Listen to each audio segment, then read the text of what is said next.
Hello दोस्तों, मैं प्राची एक बार फिर हाजिर हूँ अपनी कहानी का एक और नया एपिसोड लेकर। धूप थी मगर छाँव सी लगी, हवा चली मगर रूह सी लगी। वो मिले और कुछ ऐसा हुआ जैसे दिल की ज़मीं पे बारिश हुई। एक हलचल सी दिल में उठी, नज़र मिली और ठहर गई। सांसों में एक खुशबू घुल गई, जैसे कोई नई धुन बन गई। न नींद आए न चैन आया, बस उसी का ख्याल मन में छाया। हर बात पे उसका ही जिक्र, हर पल बस उसकी ही फिक्र।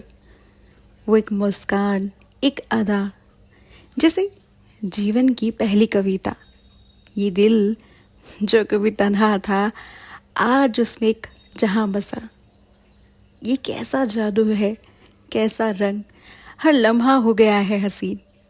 के प्यार का पहला एहसास है जो जीने की नई वजह दे गया। माय रूड लवर, प्यार का वो पहला एहसास क्या है। अर्नब हॉल में होते हुए बस अपने कमरे में ही जा रहा था कि तभी सामने से बुआ जी आ गई और अर्नब को यूं इस तरह आते देख बुआ जी ने अर्नब से पूछा, कहाँ से आ रहे हो अर्नब? अर्नब चुपचाप अपने कमरे की तरफ बढ़ने लगा। तभी बुआ जी ने एक बार फिर से अर्नब से पूछा, अर्नब मैंने तुमसे पूछा है कहाँ से आ रहे हो? अर्नब जाते जाते रुक गया और वापस आते हुए कहने लगा, सर्वेंट क्वार्टर तक गया था। अब बुआ जी जोर जोर से ताली बजाने लगी। वाह, अब ये नौबत आ गई कि तुम अब सर्वेंट क्वार्टर के भी चक्कर काटने लग गए हो। अर्नब गुस्से में बुआ जी को पलटकर जवाब देता है, मुझे नहीं लगता कि मुझे आपको सब बातें बताने की जरूरत है। बस इतना कहकर वो सीधे सीढ़ियां चढ़ते हुए शिवाय के कमरे की तरफ बढ़ चला। ऐसा पहली बार हुआ था कि अर्नब ने बुआ जी को पलटकर जवाब दिया हो, वरना आज के पहले कभी भी अर्नब ने जवाब देना तो दूर, कभी उनसे ऊंची आवाज में बात तक नहीं की थी। अर्नब का ऐसा बर्ताव देखकर बुआ जी भी हैरान थी। अब उसकी इस बात की बेचैनी होने लगी कि ऐसा क्या हो गया जो अर्नब को सर्वेंट क्वार्टर तक खींच ले गई। उधर अर्नब भी सीधे शिवाय के कमरे के डोर को नॉक करने लगा और 2 बार नॉक करने के बाद वो पलट कर वापस जाने लगा कि शायद शिवाय अपने कमरे में नहीं है। जैसे ही अर्नब पीछे मुड़ा, शिवाय अपने कमरे का डोर खोलकर पूछता है, क्या हुआ भाई, सब ठीक है ना? अर्नब वापस पलटते हुए बोला, आई नीड यू ब्रो। शिवाय अर्नब को अपने कमरे में लाते हुए कहने लगा, ओके आइए भाई। अर्नब शिवाय के कमरे में रखे बीन बैग पर गिरते हुए बोला, क्या भाई, आज दोनों भाई एक साथ ड्रिंक ले सकते हैं? शिवाय खुश होकर बोला, वाई नॉट भाई। लेकिन इस टाइम शिवाय को जब अर्नब से कोई जवाब नहीं मिला, तब उसने बातों को घुमाते हुए कहा, अच्छा भाई कौन सी वाली लाऊं? फिर एक स्माइल करते हुए कहा, या फिर अपनी वाली वो फुलझड़ी बनाऊं? अर्नब उसकी इस बात पर स्माइल करने लगा और अब बीन बैग से उठकर सीधे शिवाय की बालकनी में चला गया। उधर शिवाय फुलझड़ी बनाता है जिसमें वो हर ब्रांड की थोड़ी थोड़ी ड्रिंक मिलाता है और लास्ट में उसमें सोडा डालते हुए आइस क्यूब डालता है। ये शिवाय और अर्नब का खुद का इन्वेंट किया हुआ फुलझड़ी ड्रिंक है जिसका नाम इन दोनों ने ही रखा था। अब दोनों हाथ में ड्रिंक लिए शिवाय अर्नब के पास बालकनी में गया और उसके एक हाथ में ड्रिंक पकड़ाते हुए बोला, भाई आपको याद है कि हमने ये ड्रिंक कैसे बनाई थी पहली बार? सच में मैं आज भी उस बात को सोचता हूं ना तो हंसी आ जाती है। इस बात से अर्नब के चेहरे पर एक स्माइल आ गई और वो हंसते हुए बोला, हाँ कैसे भूल सकता हूँ उस दिन को। अब अर्नब उसी स्माइल के साथ याद करते हुए बोला, हमारा ग्रेजुएशन का फर्स्ट डे था कॉलेज का, और हमें उस दिन ऐसी फीलिंग आ रही थी कि अब हम जवान हो गए हैं।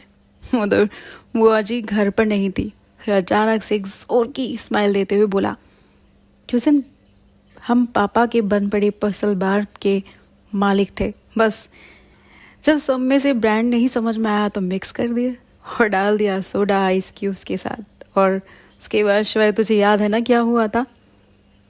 हाँ, कैसे पूरे घर को हमने सर पर उठा लिया था। और जब बुआ जी वापस आई तो घर देखकर कैसे चिल्लाई थी, जैसे कि घर में कोई चोर घुस गया हो। बस उसके बाद से ही ये हमारा अपना खुद का ब्रांड फुलझड़ी बन गया था। सच शिवाय वो भी दिन कितने अच्छे थे। और बस इतना कहते कहते अर्नव चुप हो गया। शिवाय ने ये तो नोटिस कर ही लिया था कि भाई को कुछ तो परेशानी है, लेकिन क्या वो समझ नहीं पा रहा था। फिर उसने अर्नव के कंधे पर हाथ मारते हुए कहा, क्या हुआ भाई, आज कुछ अपसेट से लग रहे हो?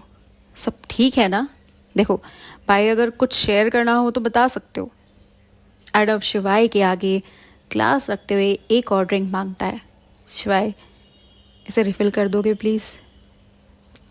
शिवाय दोबारा ड्रिंक बनाकर लाता है और अर्नव के हाथ में दे देता है।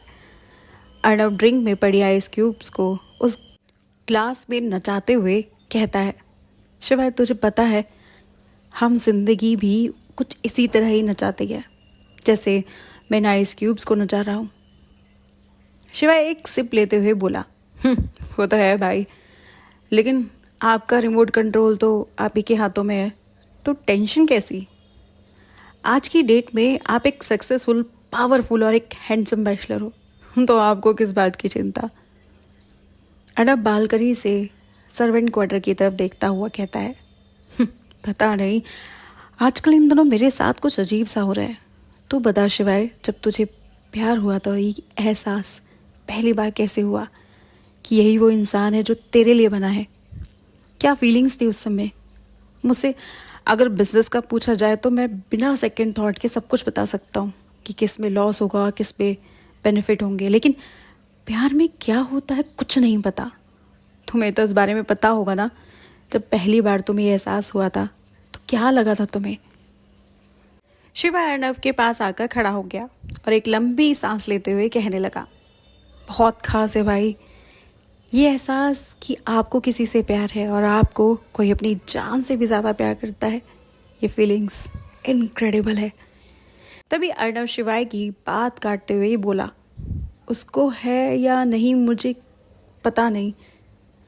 क्या अर्नव शिवाय को सारा के बारे में जग रही उसके मन की फीलिंग्स को बताएगा? क्या वो इस बात से दो चार हो पाएगा कि वाकई में वो लड़की सारा ही है? इस प्यार भरी उलझन को जानने के लिए जुड़े रहेगा हमारी इस कहानी के साथ माय रूड लवर, सिर्फ और सिर्फ स्टोरी मैनिएक्स पर। किस्से तो मोहब्बत के तुमने भी बहुत सुने होंगे, लेकिन हमारे जैसे तुम्हें कहीं नहीं मिले होंगे, क्योंकि ये है सिर्फ और सिर्फ स्टोरी मैनिएक्स पर। अगर आपको हमारी स्टोरी अच्छी लगी तो प्लीज़ इसे लाइक, शेयर, सब्सक्राइब करना मत भूलिएगा। और हाँ, हमें कमेंट बॉक्स में ज़रूर बताइएगा आपको हमारी स्टोरी और हमारे कहानी का अंदाज़ कैसा लगा। और हाँ, साथ ही साथ अपनी पसंदीदा कहानी हमें भेजना मत भूलिएगा, जिसे हम अपनी ही आवाज़ में रिकॉर्ड करके आप तक और हमारे सुनने वाले श्रोताओं तक पहुंचा सके।